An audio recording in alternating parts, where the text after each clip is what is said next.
భక్తులందరికీ కూడా మనవి, ఈ రోజున మాఘ బహుళ చతుర్థి అంటే చవితి. మనం ప్రతి నెల కూడా బహుళ చవితి రోజున సంకష్టహార చతుర్థి అని స్వామివారికి విశేషమైనటువంటి అభిషేకాలు, హోమములు, అలాగే కళ్యాణాలు చేస్తున్నాం. ఈ నెలలో వచ్చినటువంటి ఇది ఇంకా విశేషమైనటువంటి మాఘమాసం, అంటే మాసాలన్నింటిలోకి మాఘమాసం చాలా విశేషమైనటువంటి మంచి ఫలితాన్ని ఇస్తుంది. అందుకే మాఘమాసంలో పెళ్ళిళ్ళు కానీ, గృహప్రవేశాలు కానీ, ఇటువంటి శుభకార్యాలన్నీ కూడా మాఘమాసంలో ఎక్కువగా జరుగుతూ ఉంటాయి. కాబట్టి ఈ మాఘమాసంలో మనం చేసేటువంటి ఈ కళ్యాణం కూడా చాలా విశేషమైనటువంటి. అలాగే ఈ రోజున ఈ కళ్యాణంలో ప్రధాన దాతలుగా, అలాగే అన్నదాతలుగా పాల్గొన్నటువంటి యోగానంద తిరుమల దంపతులకు స్వామివారి ఆశీస్సులు కలగాలని, ఇటువంటి దైవిక కార్యక్రమాల్లో ఇంకా మున్ముందు వారు ఉత్సాహంగా పాల్గొని ఆ భగవంతుడి ఆశీస్సులతోటి వారు ఇంకా మున్ముందు మంచి వృద్ధిని సాధించాలని కోరుకుంటున్నాం. అలాగే ఈ రోజున కళ్యాణంలో పాల్గొన్నటువంటి దంపతులే కాకుండా కళ్యాణానికి వీక్షించడానికి వచ్చినటువంటి వారందరికీ కూడా ఆ పరమేశ్వరుడు అనుగ్రహం నిలవేళలా ఉండాలి. ఈ మాఘమాసంలో ఇంకొక విశేషం ఉంది. ఈ నెల 26వ తారీఖున మహాశివరాత్రి, అంటే మాఘమాసంలో వచ్చినటువంటి చతుర్దశి, అంటే 14వ తిథి చతుర్దశి రోజున మహాశివరాత్రిగా మనం చేసుకుంటూ ఉంటాం. ఈ మహాశివరాత్రికి ఇంకా విశేషత ఉంది. ఎందుకంటే మహాకుంభమేళ అని చెప్పి 144 సంవత్సరాలకు ఒకసారి వచ్చేటువంటి కుంభమేళ ఈ 26వ తారీఖు మహాశివరాత్రితో సంపూర్ణం అవుతుంది.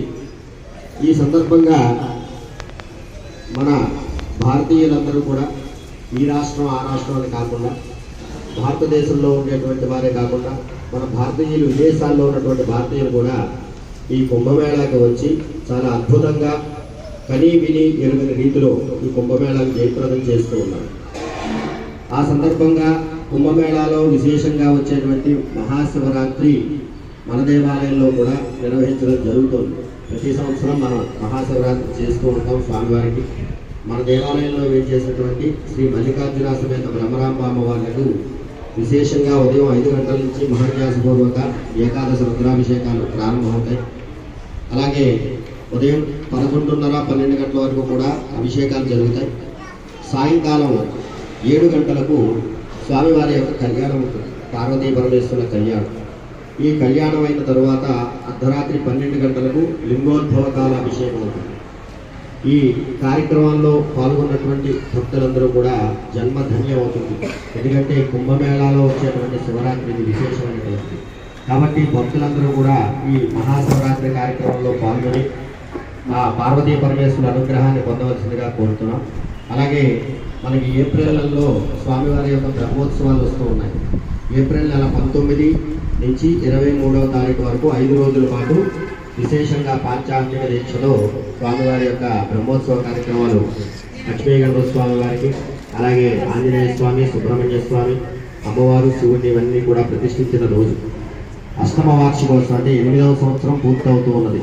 కాబట్టి స్వామివారికి విశేషంగా 8 సంవత్సరాలు పూర్తయి 9వ సంవత్సరంలో అడుగుపెడుతున్న సందర్భంగా అష్టమ వార్షిక బ్రహ్మోత్సవాలు జరుగుతూ ఉన్నాయి. ఈ సందర్భంగా అమ్మవారికి, బ్రహ్మరాంబ అమ్మవారికి బంగారపు చీర చేయించడం జరుగుతుంది. ఇప్పటికే చాలామంది దాతలు తమ వంతు సహాయంగా ఈ అమ్మవారి చీర నిమిత్తం ధనాన్ని సమర్పించడం జరిగింది. వారందరికీ కూడా ప్రత్యేక కృతజ్ఞతలు తెలుపుకుంటున్నాం.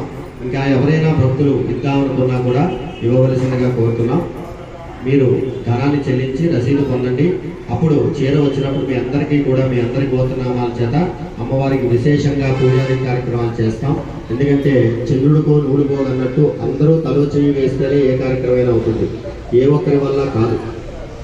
శ్రమ పడాలన్నా, ధనం ఇవ్వాలన్నా అందరూ తలో చెయ్యి వేస్తేనే, ఒక 10 పువ్వులు కలిస్తేనే ఒక మాల అవుతుంది. అలా 10 మంది కలిస్తేనే ఒక దైవ కార్యం పూర్తవుతుంది. కాబట్టి భక్తులు దృష్టిలో పెట్టుకొని ఈ అమ్మవారి చీరకి కూడా ధనాన్ని సమర్పించి తమ వంతు సహాయంగా ఈ కార్యక్రమాన్ని ముందుకు తీసుకువెళ్లాల్సిందిగా కోరుతున్నాం.